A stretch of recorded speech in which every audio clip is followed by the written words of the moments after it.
आज की ताजा खबरों के इस अपडेट में बात करेंगे देश भर की तमाम बड़ी और काम की खबरों की, साथ ही सरकार की ओर से आज लिए गए कुछ महत्वपूर्ण फैसलों, जारी किए गए कुछ नए नियमों की। इसके अलावा एंड्रॉइड स्मार्टफोन यूज करने वाले लोगों के लिए एक जरूरी और महत्वपूर्ण खबर निकल कर सामने बताएंगे आपको आगे इस अपडेट में। इसके अलावा आप ग्राहकों को धोखाधड़ी से बचाएगा ये ऐप, आसानी से चेक हो जाएगी आपके सामान की क्वालिटी। क्या है ये पूरी बड़ी खबर बताएंगे आपको आगे इस अपडेट में। इसके अलावा टीकाकरण के मामले में इस राज्य को मिली है बड़ी कामयाबी, 100% लोगों को लगी है वैक्सीन। क्या है ये पूरी बड़ी खबर बताएंगे आपको आगे इस अपडेट में। इसके अलावा ग्राहकों के कॉल और इंटरनेट इस्तेमाल से जुड़ा डेटा 2 साल रखना होगा सुरक्षित, कंपनियों को सरकार ने जारी किया है आदेश। क्या है ये पूरी बड़ी खबर बताएंगे आपको आगे इस अपडेट में। इसके अलावा छात्र छात्राओं के लिए खुशखबरी, छात्र छात्राओं को सरकार ने दी है बड़ी राहत, अब आधार कार्ड के बगैर भी बच्चों को मिलेगी छात्रवृत्ति और प्रोत्साहन राशि। इस खबर को भी जानेंगे पूरे विस्तार से। साथ ही बढ़ते ओमिक्रॉन के मामलों को देखते हुए देश के 2 और राज्यों में अब लगाया गया है नाइट कर्फ्यू। आखिर कौन कौन से राज्यों में नाइट कर्फ्यू का हुआ ये ऐलान बताएंगे आपको आगे इस अपडेट में। इसके अलावा कोरोना वैक्सीन नहीं लगवाने वाले लोगों के लिए जरूरी खबर, कोरोना वैक्सीन नहीं लगवाने वालों को अब सरकारी योजनाओं का नहीं मिलेगा फायदा। इस राज्य के मुख्यमंत्री ने किया है ऐलान, बताएंगे आपको आगे इस अपडेट में।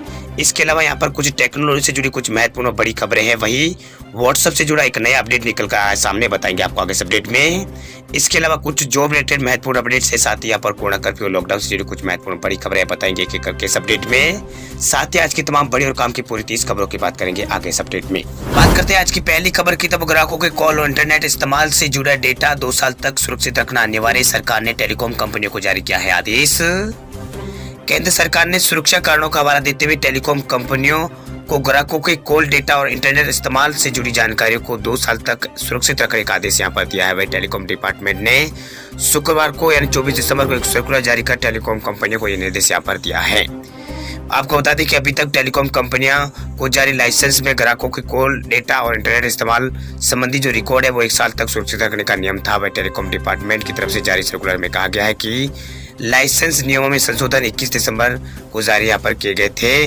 वही 22 दिसंबर को ये दूसरी तरह के उद्देश्यों के लिए यहाँ पर जारी टेलीकॉम लाइसेंस पर भी यहाँ पर लागू हो गए हैं। वही डिपार्टमेंट ऑफ टेलीकॉम ने यहाँ पर सर्कुलर में कहा है कि लाइसेंस धारक कंपनियों को निर्देश दिया जाता है कि वे सभी कमर्शियल रिकॉर्ड और कॉल डिटेल रिकॉर्ड और एक्सचेंज डिटेल रिकॉर्ड और आईपी डिटेल रिकॉर्ड के साथ साथ नेटवर्क पर हुई कम्युनिकेशन यानी संवाद के रिकॉर्ड को सुरक्षित रखें। इसी तरह के रिकॉर्ड सुरक्षा कारणों से कम 2 साल के लिए सुरक्षित रखा जाए, टेलीकॉम डिपार्टमेंट की ओर से कहा गया है। बात करते हैं अगली खबर की, तो ओमिक्रॉन पर योगी सरकार का बड़ा फैसला, यूपी में लगाया है नाइट कर्फ्यू, शादी समारोह में 200 लोग ही होंगे शामिल। देश के विभिन्न राज्यों में कोविड और ओमिक्रॉन के बढ़ते खतरे के बीच यूपी में आज यानी शनिवार से प्रदेशव्यापी नाइट कर्फ्यू यहाँ पर लगा दिया गया है। वही यूपी की योगी सरकार ने बड़ा फैसला लेते हुए आदेश यहाँ पर जारी किया है, जिसके मुताबिक पूरे प्रदेश में 25 दिसंबर यानी आज से कोरोना कर्फ्यू प्रभावी यहाँ पर हो जाएगा, यानी रात्रिकालीन यहाँ पर नाइट कर्फ्यू लागू हो जाएगा। वही हर रात यहाँ पर 11 बजे से सुबह 5 बजे तक यूपी में रात्रिकालीन कर्फ्यू यहाँ पर लागू रहेगा। इस दौरान शादी विवाह और सार्वजनिक आयोजन में कोविड प्रोटोकॉल के साथ अधिकतम 200 लोगों को यहाँ पर शामिल होने की अनुमति दी जाएगी। वही इस कार्यक्रम की सूचना आयोजनकर्ता को स्थानीय प्रशासन को भी देना अनिवार्य यहाँ पर होगा, ये सरकार की ओर से आदेश जारी किया गया है। इसके अलावा शुक्रवार को सीएम योगी ने बैठक के बाद ये घोषणा की है कि जिसमें उन्होंने कहा है कि पूरे प्रदेश में कल यानी हर रात यहाँ पर शनिवार से यहाँ पर हर रात नाइट कर्फ्यू यहाँ पर लगाया जाएगा। वह हर रात 11 बजे सुबह 5 बजे तक पूरी यूपी के अंदर यहाँ पर नाइट कर्फ्यू है वो लागू रहेगा। ऐसे में लोग अब यहाँ पर क्रिसमस और न्यू ईयर का जश्न है वो यहाँ पर उनको घर पर रहकर ही मनाना होगा। आपको बता दें कि इससे पहले मध्य प्रदेश सरकार ने भी यहाँ पर नाइट कर्फ्यू का ऐलान यहाँ पर किया है। चलिए बात करते हैं अगली खबर की, तो ओमिक्रॉन के बढ़ते मामलों पर गंभीर हुई है हरियाणा सरकार, संक्रमण को रोकने के लिए लगाया है नाइट कर्फ्यू। ओमिक्रॉन के बढ़ते मामलों पर हरियाणा सरकार काफी गंभीर है, यही वजह कि राज्य में नाइट कर्फ्यू लगा दिया गया है। वही 1 जनवरी से रात 11 बजे सुबह 5 बजे तक हरियाणा में नाइट कर्फ्यू जारी रहेगा। वही नाइट कर्फ्यू के दौरान रात 11 बजे सुबह 5 बजे तक आवाजाही पूरी तरह से यहाँ पर बंद कर दी गई, यानी आवाजाही पर पाबंदी लगा दी गई है। वह नियम तोड़ने वालों के खिलाफ सख्त कार्रवाई की जाएगी। साथ ही सार्वजनिक जगह और कार्यक्रमों में 200 से ज्यादा लोगों के इकट्ठा होने पर की परमिशन भी यहाँ पर नहीं है। वह किसी भी कार्यक्रम में सिर्फ 200 लोग ही यहाँ पर मौजूद रह सकेंगे। वहीं कोरोना के नए ओमिक्रॉन वेरिएंट के बढ़ते मामलों को देखते हुए हरियाणा के मुख्यमंत्री मनोहर खट्टर ने कोरोना समीक्षा बैठक कल यहां पर की थी। इस बैठक में नाइट कर्फ्यू लगाए जाने पर फैसला यहां पर लिया गया। साथ ही 1 जनवरी 2022 से पब्लिक सेक्टर से संबंधित संस्थानों में कोरोना वैक्सीन की दोनों खुराक लगवाए बिना एंट्री नहीं मिलेगी। वहीं एमपी और यूपी के बाद हरियाणा में भी यहाँ पर अब लॉकडाउन यानी नाइट कर्फ्यू लगाने का ऐलान कर दिया गया है। वहीं गुजरात के कुछ शहरों में भी नाइट कर्फ्यू यहाँ पर लगाया गया है। बात करते हैं अगली खबर की, तब ग्राहकों को धोखाधड़ी से बचाएगा BIS केयर ऐप, आसानी से चेक हो जाएगी आपके सामान की क्वालिटी। ग्राहकों को ताकतवर बनाने के लिए BIS ने एक खास मोबाइल ऐप बनाया है। इस ऐप का नाम BIS केयर ऐप है, जिसे प्ले स्टोर से डाउनलोड किया जा सकता है। इस ऐप को यहाँ पर ये जो ऐप है, इस ऐप में यहाँ पर ग्राहकों को जबरदस्त सुविधाएं दी गई है, जिसकी मदद से ग्राहक खरीदे गए उत्पाद की यहाँ पर शुद्धता व गुणवत्ता की जांच यहाँ पर कर सकते हैं। इसके साथ ही इस ऐप के जरिए शिकायत और उसके निवारण आदि की जानकारी भी आप इससे हासिल कर सकते हैं। वही BIS केयर ऐप से ग्राहकों को जो सुविधाएं मिलेगी, उसमें यहाँ पर प्रमुख सुविधाएं हैं। ऐप के जरिए आप ग्राहक ISI मार्क के साथ वेरीफाइड लाइसेंस की डिटेल को उसमें आप चेक कर सकते हैं। इसके अलावा ऐप के जरिए हॉलमार्किंग वाली ज्वेलरी पर HUID नंबर से वेरीफाई HUID में जाकर इसकी शुद्धता को यहाँ पर जा सकते हैं। इसके अलावा इस ऐप के जरिए यहाँ पर उन उत्पादों को भी एक्सेस कर सकते हैं जो BIS से कंपलसरी सर्टिफिकेट से के अंतर आते हैं। इसको भी आप आसानी से चेक कर सकते हैं। वही बात करते हैं अगली खबर की, तो टीकाकरण के मामले में दिल्ली को मिली है बड़ी कामयाबी। 100% लोगों को लगी है पहली डोज।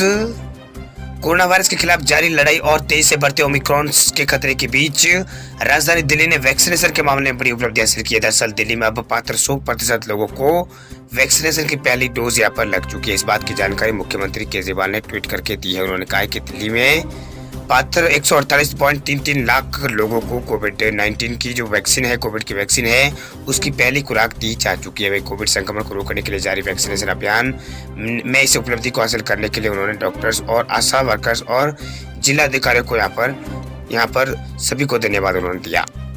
वही बात करते हैं अगली खबर की, तो दुबई से मुंबई आने वाले अंतर्राष्ट्रीय यात्रियों को 7 दिन तक रहना होगा क्वारंटीन। BMC ने जारी की है गाइडलाइन। कोरोना के नए वेरिएंट के खतरे को देखते हुए BMC ने बड़ा फैसला लिया। दरअसल शुक्रवार देर शाम BMC की ओर से जारी किए गए बयान में कहा गया है कि दुबई से आने वाले सभी अंतर्राष्ट्रीय यात्री जो मुंबई के निवासी है, उन्हें अनिवार्य रूप से यहाँ पर 7 दिन तक यहाँ पर होम क्वारंटीन रहना होगा। साथ ही सभी अंतर्राष्ट्रीय यात्रियों को RT-PCR की जो जांच है वो यहाँ पर करवानी अनिवार्य की गई है। इसके अलावा BMC की ओर से जारी किए गए आधिकारिक बयान में कहा गया है कि महाराष्ट्र के अन्य हिस्सों में रहने वाले प्रवासियों को सार्वजनिक परिवहन में यात्रा करने की इजाजत नहीं दी जाएगी। चलिए बात करते हैं अगली खबर की, तो हरियाणा सरकार ने दी है बड़ी राहत। अब आधार कार्ड के बगैर भी बच्चों को मिलेगी छात्रवृत्ति और प्रोत्साहन राशि। सरकारी स्कूलों में आधार कार्ड नहीं होने के कारण छात्रवृत्ति और प्रोत्साहन राशि से वंचित पहली से 8वीं कक्षा के बच्चों को हरियाणा सरकार ने बड़ी राहत दी है। दरअसल अब आधार कार्ड के बगैर ही उनके खाते में यानी छात्रों के खाते में छात्रवृत्ति और प्रोत्साहन राशि दी जाएगी। इसके लिए हरियाणा वित्त विभाग ने हरी झंडी यहाँ पर इस आदेश को दे दिया है। वही मौलिक शिक्षा निदेशक ने सभी जिला मौलिक अधिकारियों को निर्देश देते हुए उनके आधार कार्ड आधारित भुगतान को खाता आधारित यहाँ पर कर दिया जाने का आदेश यहाँ पर दिया है। वैसे आदेश से करीब 1.5 लाख बच्चों को हरियाणा के अंदर फायदा होगा। करीब 14,000 सरकारी स्कूलों में पहली से 8वीं तक करीब 15 लाख बच्चे हैं। इनमें 1.5 लाख विद्यार्थी ऐसे हैं जो विभिन्न कारणों से आधार कार्ड नहीं बनवा सके हैं। वही बात करते हैं अगली खबर की, तो राजस्थान में कोरोना पर कभी भी आ सकती है नई गाइडलाइन। नए साल के जश्न पर लग सकती है पाबंदियां। शादी में लोगों की संख्या भी अब होगी कम। कोरोना को लेकर राज्य सरकार अब नई गाइडलाइन राजस्थान में ला सकती है। दरअसल सूत्रों के मुताबिक नए साल के जश्न पर सरकार कई तरह की पाबंदियां लगा सकती है। इसके साथ ही शादी व अन्य आयोजनों में लोगों की संख्या को एक बार फिर सीमित यहाँ पर किया जा सकता है। वही मुख्यमंत्री अशोक गहलोत ने कल यहाँ पर दोपहर को ही यहाँ पर नाइट कर्फ्यू को सख्त लागू करने के निर्देश यहाँ पर दिए हैं। वैसी वजह से ये माना जा रहा है कि नए साल पर रात 11 बजे से यहाँ पर किसी तरह के कार्यक्रम की अनुमति यहाँ पर नहीं होगी, यानी नए साल से राजस्थान में भी कर्फ्यू लग सकता है, ऐसी संभावना है।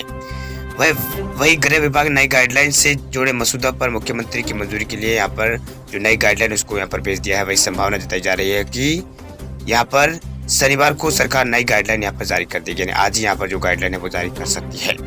इससे पहले यहाँ पर कल दोपहर को कोरोना की रिव्यू मीटिंग में मुख्यमंत्री अशोक गहलोत ने कहा है कि प्रदेश में कोरोना की वैक्सीन लगवाना अनिवार्य किया जाए। इसके साथ ही अब राजस्थान में नाइट कर्फ्यू और मास्क को लेकर यहाँ पर सख्ती बरती जाएगी। वही गहलोत ने अधिकारियों को निर्देश दिया है कि वे मास्क नहीं पहनने और नाइट कर्फ्यू का पालन नहीं करने वालों के खिलाफ सख्ती से कार्रवाई शुरू कर दे। वही 3-4 दिन चेतावनी देने के बाद फिर इसे सख्ती करना शुरू करने की बात यहाँ पर कही गई है। चलिए बात करते हैं अगली खबर की। तो भारत को मिली है बड़ी सफलता, गाँव में जल्द मिलेगी फास्ट इंटरनेट की स्पीड। इस गाँव में शुरू हुआ है पहला 5G ट्रायल। भारत में ग्रामीण ब्रॉडबैंड के लिए यहाँ पर 5G ट्रायल शुरू हो गया है। ये टेस्ट गुजरात के आजोल गांव में यहाँ पर किया जा रहा है। वही 5G की टेस्टिंग के लिए गांधीनगर उन्नाव, यहाँ पर जो गांधीनगर उन्नाव शहर में 17 किलोमीटर दूर बेस एक यहाँ पर BTS स्थापित यहाँ पर किया गया है। वही टी टेलीकॉम की रिपोर्ट के अनुसार 2 प्राइवेट मोबाइल सर्विस प्रोवाइडर की एक टीम दूरसंचार विभाग के अधिकारियों के साथ इंटरनेट स्पीड को मापने के लिए आजोल गांव पहुंची, जहां उन्होंने 105.47 Mbps की स्पीड को यहाँ पर डाउनलोड स्पीड को देखा। इसके अलावा यहाँ पर 58.77 Mbps की अपलोड स्पीड भी यहाँ पर दर्ज की गई है। वही रिपोर्ट के मुताबिक ओजल जो गांव है वहाँ 5G ट्रेन में मल्टीपल यूज केस की टेस्टिंग यहाँ पर की जा रही है। वही वर्चुअल रियलिटी यानी VR कनेक्टेड क्लासरूम में 350 डिग्री यहाँ पर वर्चुअल रियलिटी कंटेंट प्लेबुक और बहुत कुछ जैसे मामलों की टेस्टिंग यहाँ पर की जा रही है। चलिए बात करते हैं अगली खबर की। तब आपको चूना लगाने आया है एक और नया वायरस, डाइवोल वायरस। भारत सरकार ने दी है इसकी चेतावनी। भारत सरकार की ओर से वायरस को लेकर एक और अलर्ट यहाँ पर जारी किया गया। इस वायरस को देखते हुए Indian computer emergency response team यानी CRTIN ने यहाँ पर वार्निंग दी है। वही ये यहाँ पर रैनसमवेयर ईमेल के जरिए यहाँ पर ये फैलता है। वह यूजर्स को फाइनेंशियली नुकसान ये वायरस यहाँ पर पहुंचाता है, जो कि जोकर वायरस की तरह ही है। वह अलर्ट के अनुसार विंडोज के कंप्यूटर को टारगेट ये फिलहाल कर रहा है। वही PC में आते ही यहाँ पर हैकर्स को डिवाइस को कंट्रोल यहाँ पर कर देता है और हैकर्स PC को यहाँ पर रिमोटली लॉक यहाँ पर कर देता है। इसके बाद वह यूजर्स से यहाँ पर PC अनलॉक करने के बदले पैसों की डिमांड यहाँ पर करते हैं। आपको बता दें कि जो रैनसमवेयर तरह का एक जो मॉलवेयर है जो यहाँ पर सिस्टम को या फिर जरूरी फाइल्स को पूरी तरह से लॉक कर देता है। इसके बाद हैकर्स यूजर्स से पैसे की मांग बिटकॉइन में करते हैं और अगर यूजर्स पैसे नहीं देते तो हैकर्स यहाँ पर जो उनकी प्रोफाइल्स है उसको डिलीट कर देते हैं और PC को यूजलेस बनाकर छोड़ देते हैं। वही बात करते हैं अगली खबर की। तो टेक्नोलॉजी से जुड़ी बड़ी खबर देखिए, व्हाट्सएप पर आया है नया फीचर, अब गायब रहकर भी रह सकते हैं आप एक्टिव। व्हाट्सएप ने अपने यूजर्स के लिए एक ऐसा फीचर लॉन्च किया है जिसकी मदद से आप व्हाट्सएप पर अपने नाम को गायब रखकर भी एक्टिव यहाँ पर रह सकते हैं। आप गायब रहकर भी मैसेज कर सकते हैं। वही फेसबुक की स्वामित्व वाले इस मैसेजिंग ऐप व्हाट्सएप ने एक नया फीचर यहाँ पर शुरू किया है जो यूजर्स को अदृश्य टेक्स्ट में अपना नाम लिखने की सहूलियत यहाँ पर ये प्लेटफॉर्म देगा। हालांकि ऐसे यूजर्स को एक खाली नाम रखने की अनुमति यहाँ पर नहीं देता है, लेकिन आप गोपनीयता बनाए रखने के लिए अपना नाम यहाँ पर छुपा सकते हैं, इसे आप खाली रख सकते हैं। वही व्हाट्सएप ने ये फीचर फिलहाल यहाँ पर नया शुरू किया है, लेकिन आप इसे यहाँ पर जल्दी अपने सभी यहाँ पर जो डिवाइस है उसके ऊपर आप देख पाएंगे। अभी फिलहाल यहाँ पर व्हाट्सएप ने से नया रिलीज यहाँ पर इस सिस्टम को किया है। चलिए बात कर लेते हैं कुछ जॉब रिलेटेड महत्वपूर्ण अपडेट्स की। तो बिना परीक्षा ये बैंक दे रहा है ग्रेजुएशन पास को नौकरियां, जल्द करे आवेदन। Bank of India specialist security officers की पदों पर भर्तियां बैंक ऑफ इंडिया ने यहाँ पर निकाली। इन पदों के लिए 24 दिसंबर को आवेदन की प्रक्रिया यहाँ पर जारी की गई है। वही 7 जनवरी तक आप आवेदन कर सकते हैं। वह आधिकारिक वेबसाइट bankofIndia.co.in के जरिए आप यहाँ पर आवेदन कर सकते हैं। आपको बता दें कि कुल 25 रिक्त पदों के लिए भर्तियां यहाँ पर की जाएगी, यानी 25 पदों के लिए आवेदन मांगे गए हैं। अभ्यर्थी यहाँ पर bankofIndia.co.in पर जाकर और जो ऑफिशियल नोटिफिकेशन है वो चेक कर सकते हैं। वही पदों के लिए आवेदन करने वाले अभ्यर्थी के पास किसी भी मान्यता प्राप्त विश्वविद्यालय से ग्रेजुएशन की डिग्री यहाँ पर होनी चाहिए। वही अधिक शैक्षणिक योग्यता इस भर्ती से संबंधित जानकारियों के लिए आप आधिकारिक नोटिफिकेशन में जाकर सब कुछ यहाँ पर चेक कर सकते हैं।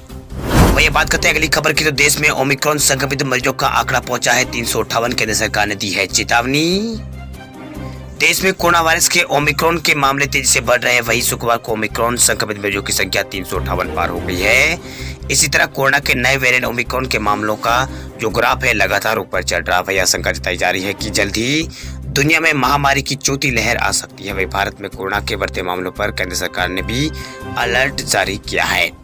वही कोरोना के ट्रेंड को लेकर स्वास्थ्य सचिव राजेश भूषण ने यहाँ पर शुक्रवार को प्रेस कॉन्फ्रेंस की। उन्होंने कहा कि ओमिक्रॉन के मामले दुनिया में यहाँ पर 1.5 से 3 दिनों में यहाँ पर दुगने हो रहे हैं। ये तेजी से संक्रमण का खतरा को यहाँ पर जो है उसको दर्शाता है। हालांकि इससे ज्यादा गंभीर मरीजों के प्रति ज्यादा सतर्कता बरतने की आवश्यकता नहीं है, ये बात यहाँ पर कही गई है।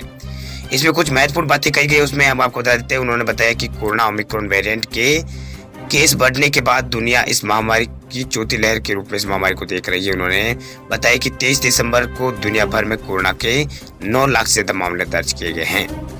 इसके अलावा यहाँ पर राजेश भूषण ने आगे बताया कि भारत में 2 हफ्ते से औसत नए केस 7,000 के करीब है। वही 10,000 से नए केस पिछले 4 हफ्तों से कम आ रहे हैं, लेकिन हमें यहाँ पर सतर्क अब रहना होगा। भाई दुनिया ने कोरोना के 4 लहरें देखी, लेकिन भारत ने सिर्फ 2 देखी है। वही सितंबर 2020 और मई 2021 में ये 2 लहरें भारत में देखी है।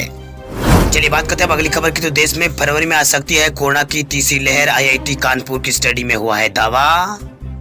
भारत में कोविड-19 महामारी की तीसरी लहर अगले साल फरवरी में यहाँ पर आ सकती है। वही भारतीय प्रौद्योगिकी संस्थान कानपुर के शोधकर्ताओं ने अपने पूर्व अध्ययन में यह दावा यहाँ पर किया है। हालांकि ये पूर्व अनुमान एक साधारण धारणा के ऊपर आधारित है। भारत में कोरोना वायरस के ओमिक्रॉन वेरिएंट से प्रभावित अनेक देशों में मामलों में बढ़ोतरी की प्रवृत्ति देखने को यहाँ पर भारत में मतलब दूसरे देशों में जो ओमिक्रॉन के मामले बढ़े हैं उसकी प्रवृत्ति देखने को मिलेगी। वही 21 दिसंबर को यहाँ पर मेडार एक्सक्लूसिव आई पर डाले गए अध्ययन पर अभी यहाँ पर समीक्षा नहीं की गई है, जिसमें तीसरी लहर का पूर्वानुमान लगाने के लिए एक ग्राइसन मिक्सर मॉडल का इस्तेमाल यहाँ पर किया गया है। वही शोधकर्ताओं ने अपने अध्ययन में अमेरिका, ब्रिटेन, रूस और दूसरे देशों से प्राप्त आंकड़ा इस्तेमाल किया है, जो कि पहले ही महामारी की तीसरी लहर का सामना कर रहे हैं। वही वैज्ञानिकों ने इन देशों में यहाँ पर मामलों के दैनिक आंकड़ों का इस्तेमाल कर भारत में तीसरी लहर के असर और समय सीमा के अनुमान यहाँ पर जो समय सीमा उसका अनुमान व्यक्त किया है। यहाँ पर अध्ययन में भारत में पहली और दूसरी लहर के आंकड़ों का भी इस्तेमाल यहाँ पर किया गया है। चलिए बात करते हैं अगली खबर की। तो GST एक्ट में बदलाव की सिफारिश सरकार ने मानी। UPI जैसे पब्लिक प्लेटफॉर्म में चेंज लाने की हो रही है तैयारी। आप जो GST अदा करते हैं उससे जुड़े कानून में बदलाव की तैयारी में सरकार है। दरअसल इसका मकसद GST नेटवर्क का डेटा को बेहतर इस्तेमाल करना है। वही PTI की खबर के मुताबिक सरकार GST एक्ट में बदलाव को लेकर एक संसदीय समिति की सिफारिश को मान गई है। वही सरकार वस्तु एवं सेवा कर यानी GST कानून और UPI यानी यूनिफाइड पेमेंट इंटरफेस जैसे प्लेटफॉर्म में बदलाव लाने की दिशा में काम कर रही है। इससे कंपनियों को आकार को विस्तार मदद यहाँ पर मिलेगी। वही खबर के मुताबिक संसद की वित्त पर स्थायी समिति के प्रमुख जयंत सिन्हा ने गुरुवार को उद्योग मंडल के कार्यक्रम में उन्होंने कहा है कि UPI जैसे यहाँ पर UPI और आधार जैसे सार्वजनिक मंच बहुत ही अहम है। इसके बावजूद ऐसे प्लेटफॉर्म के लिए अभी यहाँ पर काफी कुछ करना यहाँ पर बाकी है। उन्होंने कहा है कि जब यहाँ पर फैक्टर विनियमन संशोधन विधेयक को स्थायी समिति के पास लाया गया तो सरकार यहाँ पर फैक्टरिंग को ज्यादा यहाँ पर गैर बैंकिंग और वित्तीय कंपनियों को खोलने के लिए उन्हें उसमें यहाँ पर ज्यादा भागीदारी बनाने के लिए प्रोत्साहन देना चाह रही थी।